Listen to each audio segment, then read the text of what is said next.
I try to make everyone aware of what to expect. It's a very tough time, the last several weeks of treatment, when you're getting radiation and chemo on top of that. And it leads to significant discomfort, difficulties with eating, interacting with people sometimes the last several weeks of treatment. So I try to be very honest about what to expect and that it's so important for ongoing encouragement and support. We just have to keep encouraging, our patients to get through this. And it's tough. Even as the weeks go on, it gets even tougher. And I always use the words, we're like cheerleaders. The partner, the children, they see the struggle and they're always saying, you have to eat, you have to do this, you have to do that. And it makes it very, very difficult. And there's a lot of stress.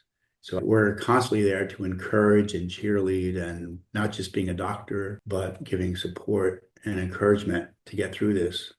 In making a treatment decision, especially for head and neck cancer, it can be very complicated and very stressful. And that's where family members and caregivers are key to helping patients understand what was said and being able to act as a support group to help make a decision with the patient when they start this journey to be able to successfully navigate it. And patients are just learning the language. Translating that and understanding it for a patient is not so easy.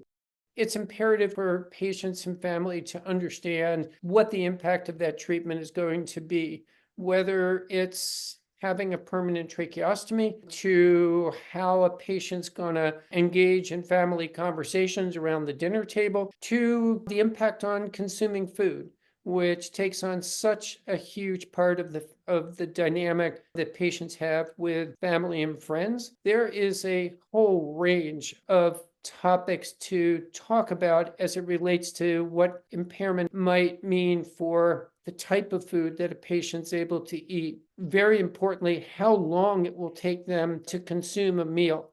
And often as clinicians, we celebrate probably internally that a patient's taking all of their nutrition by mouth.